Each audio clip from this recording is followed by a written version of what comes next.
This is a continuation of our talking about the 6 phases of determining whether or not you are with a narcissistic abuser. And today we are talking about phase 4, devaluation. And if this is the first time you're viewing me, I suggest you go watch the other videos prior to this in my feed, just so you can get a better grasp and understanding of what to look for. 4, devaluation. This is when the idealization phase, where all of the positive, the adoration, the love, the overpouring of energy, time, consistency, and effort gets shifted into negative behavior. And this is usually because of your wanting to hold them accountable. Maybe they disrespected you, maybe they cheated on you, maybe they lied to you. In some form or fashion, you are reacting to their disrespect, their dysfunction, their abuse, and they don't like it. You see, the narcissist never really loved or appreciated or valued you in the beginning.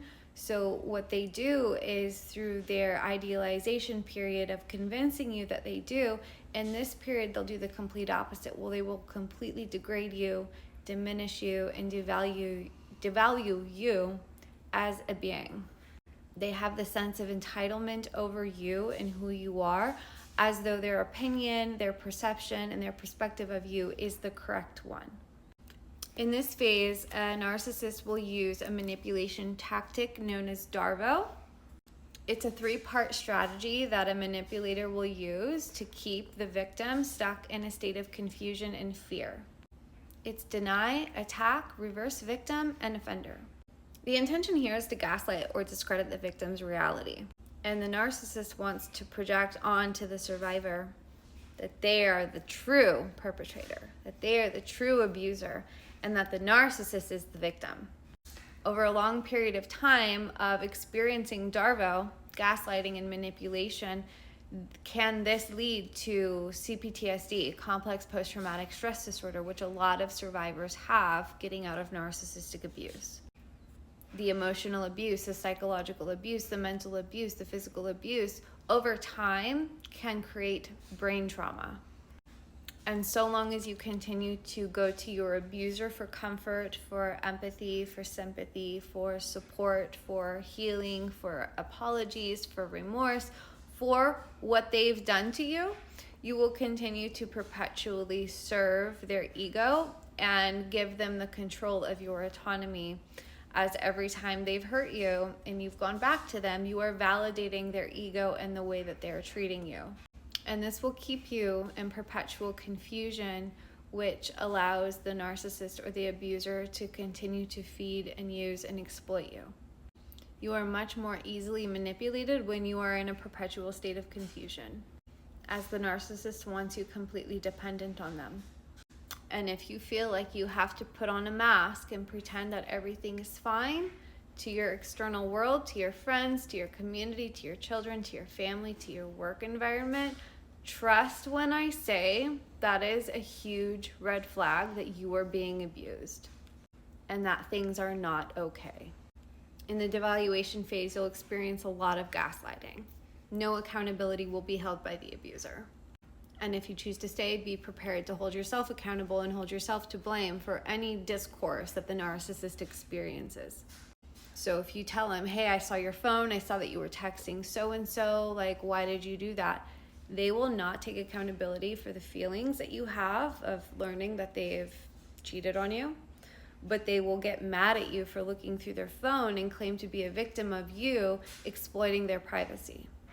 That's a form of dharma. You may experience smear campaigning, and this is where the narcissist and the flying monkeys, typically the enablers of the abuse, and this can look like the narcissist's family, their siblings, their mom, their dad, their coworkers, their friends, who have been siding with the abuse and enabling it, accepting the narcissist for who he is.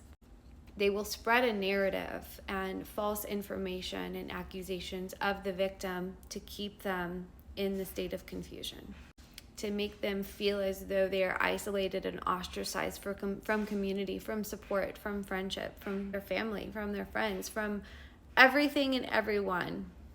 And this is just a side note to determine whether or not someone is emanating from a narcissistic point of view when talking about someone is, are they talking about their experience with someone, or are they talking badly about someone?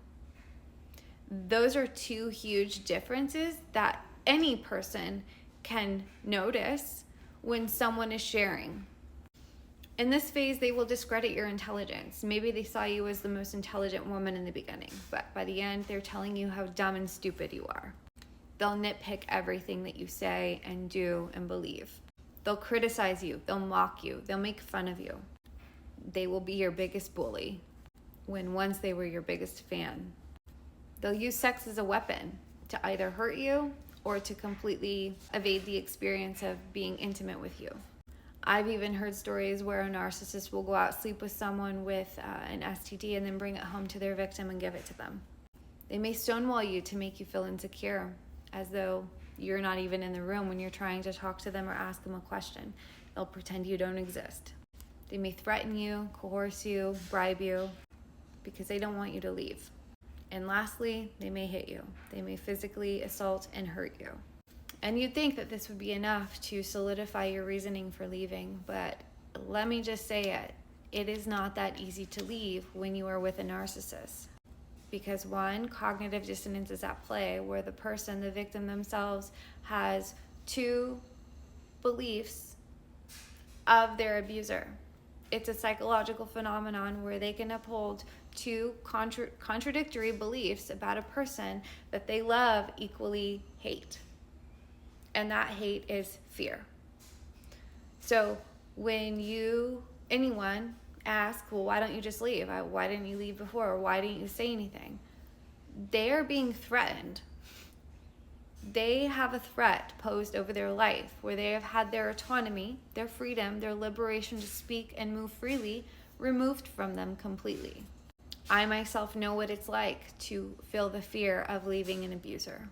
But I will say it is not as scary choosing to leave as it is by choosing to stay.